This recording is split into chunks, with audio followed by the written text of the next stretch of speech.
سعيدة بلقائكم من جديد. أهلا وسهلا ومرحبا بكم في قناتكم أفضل وصفات الطبخ مع حورية. اليوم إن شاء الله نقدم لكم تحلية لذيذة جدا، جميلة في شكلها ومعطرة ومنكهة ومزينة بفاكهة الموسم اللي هي البرتقال. وهذه التحلية هي البسكوي رولي أو سويس رول بالبرتقال. نجوز لمقادير وكيفية التحضير. بسم الله. لدينا أولا مقادير العجينة ومقادير الحشوة وأيضا مقادير التزيين اللي هي البرتقال. نبدأ بمقادير العجينة. عندي 5 حبات بيض، فصلت البياض عن الصفار. هاو البياض، هذا الصفار. 100 غرام سكر، 50 غرام زيت ما يعادل 5 ملاعق كبيرة، 60 غرام عصير برتقال ما يعادل 6 ملاعق كبيرة، 150 غرام فرينة، 6 غرامات خميرة الحلوى، قرصة ملح، وقشور حبة برتقال. إذن هذه مقادير العجينة. الآن قبل ما نبدأ العجينة ندوزو اللي نزينو بها اللي هي البرتقال. عندي 2 حبات برتقال قطعتهم شرائح رقيقة. من الأحسن يكونوا الشرائح يكونوا متشابهين في القطر نتاعهم. إذن هذه الشرائح نحطها هنايا في المقلاة.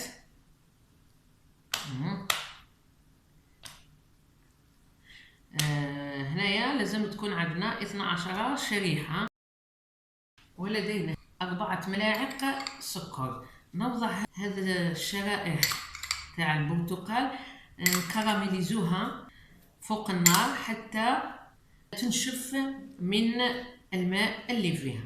إذا نوضعها الآن فوق النار لمدة 10 دقائق 12 دقيقة، ونرجعوا نحضروا العجينة. بالنسبة للعجينة نفصلنا 5 حبات بيض، هذا 5 بياض وهذا 5 صفار بيض. في هذا 5 صفار بيض نقسم هذا السكر بحيث نوضع قليل من السكر في البياض وقليل من السكر في الصفار. إذا نوضع هنا قليل ونخلي هذا للبياض. نضرب هذا الصفار حتى يرجع لي الخليط مايل للبياض وأيضا يتضاعف. إذن نبقى أنا نضرب في هذا الصفار ونوريه لكم كيفاش يولي. إذن بعد ما ضربنا الصفار أصبح مايل للبياض وضعف حجمه، الآن نضيفوا الزيت ونبقى نضربه. نضيف الآن عصير البرتقال وقشور البرتقال ونبقى نضربه. الآن نحط هذا الضفدع على جهة ونروح نضرب بياض البيض. قبل ما نضرب بياض البيض طبعا نروح نغسل هذو. قبل ما نبدا نضرب في البياض هنا هذو خلاص تكرمليزات شرائح البرتقال، نحيتها من فوق النار ونوضعها تبرد. الآن نرجع لبياض البيض، نوضع قرصة ملح ونضرب قليلا ثم نبدا نضيفه في السكر. قبل ما نبدا نضرب فيه هنا لازم تكونوا حريصين ما توقع لكم حتى قطرة تاع صفار. اذا كانت وقعت لنا قطرة تاع صفار مش راح يطلع لنا هذا البياض. وايضا هنا لازم تكون حبات البيض تكون على حسب حرارة الغرفة، كونوا مخرجينها من قبل بساعة ساعتين من الثلاجة. الآن نضيف السكر ونكمل نضرب حتى يرجع لي على شكل ثلج ويكون الخليط متماسك.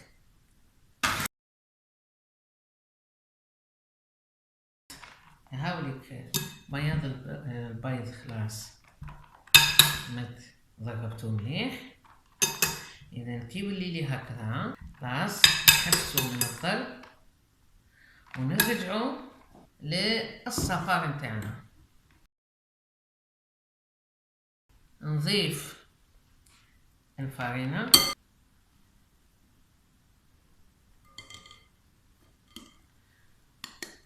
ونضيف ملعقة هكذا معمرة 6 غرامات ندخلها نقعدو نضربو بالعقل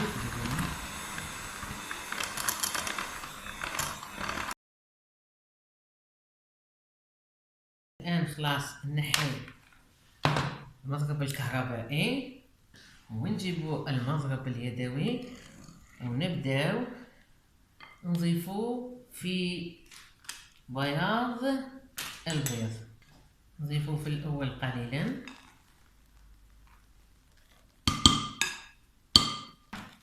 هذا في البداية نخلطو هكذا معليش باش يولي لي شوية الخليط خفيف. الآن نضيفو ونخلطو غير بالعقل، خلطو من التحت للفوق من التحت للفوق هكذا فقط.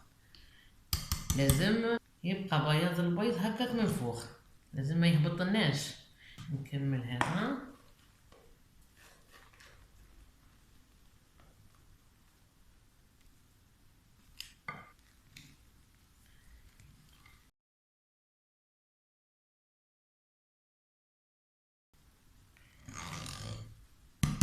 ناخذ صينية دهنتها بالزيت نوضع لها ورق الزبدة.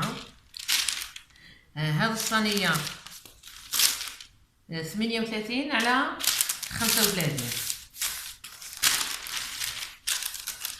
وضعت الزيت بالصينية باش يلصقوا لي اوراق الزبدة باش يتلصقوا مع الصينية. الآن ناخذ شرائح البرتقال اللي كراميليزات نوضعها في الصينية نستفها نختارهم بحيث يكونوا نفس الحجم.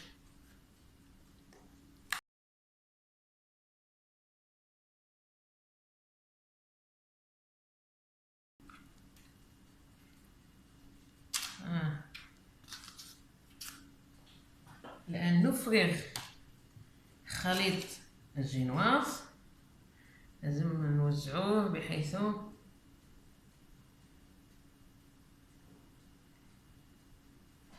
هكذا، ثم نسويه بالملعقة.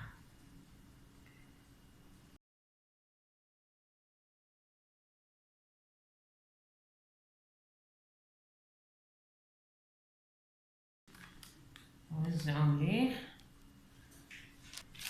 لازم يكون السطح مستوي مليح. وندخلو للفرن، شعلته مسبقا على 180 درجة، نخبزوه لمدة 10 إلى 12 دقيقة فقط، ونرجع ونكمل معكم لما يوجد ويطيب. هذيك جينواز طابت لنا. الآن نوضعها تبرد تماما وندوزو نحضروا الحشوة اللي هي الكريمة. نحطها الآن على جهة تبرد. بالنسبة للحشوة لدينا قليل من معجون البرتقال 3 ملاعق أو على حسب ما نطلي السطح تاع البسكوي غولي،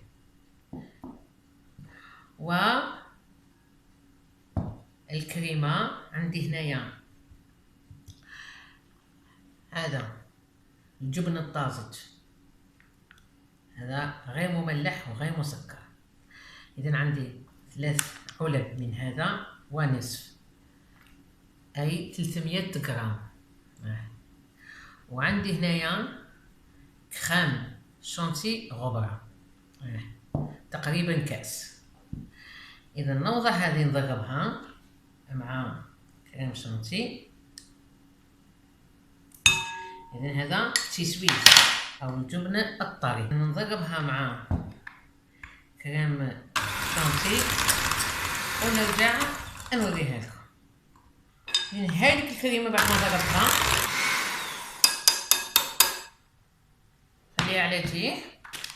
الآن الكيكة بعد ما بردت، الآن نطلي السطح بمعجون البرتقال.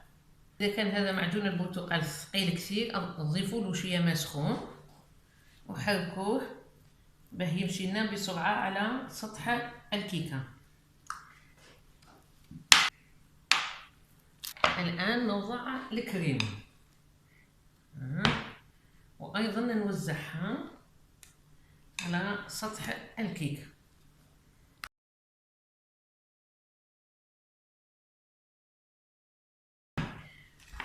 الآن ننزع هذا من الصينية ونحاولوا نقولوا هذا البسكويت.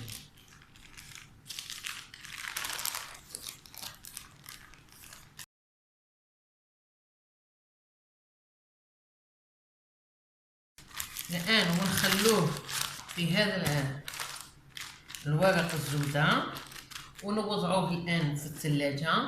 بعد ساعتين نرجعوا ونوريه لكم على طبق التقديم.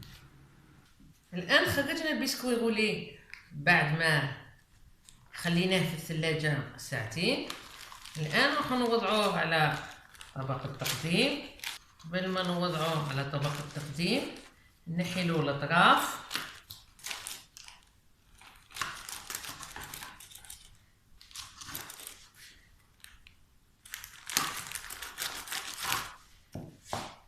ونوضعوه على طبق التقديم.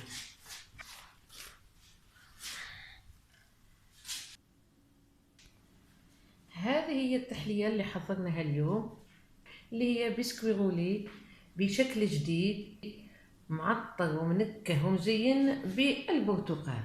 صدقوني هذا البسكوي غولي رائع في المذاق، جميل وراقي في الشكل، والصورة راهي تتكلم، ويحمر الوجه إذا قدمناه للضيوف أنتانا. إذا عجبتكم هذه الوصفة وعجبكم هذا الفيديو، نتمنى أنكم تشجعوني وتدعموني، تخلوا لي أكثر عدد من اللايكات، وتبارطاجوا هذا الفيديو عبر مواقعكم الاجتماعية مع الأصدقاء والأحباب والعائلات. واللي لأول مرة يزوروا القناة نتمنى أنهم يشاركوا ويفعلوا الجرس باه يوصل لهم كل فيديو جديد من قناة أفضل وصفات الطبخ مع حورية. الآن نقطع لكم موسو باش نشوفوا أيضا جمال هذه التحلية من الداخل.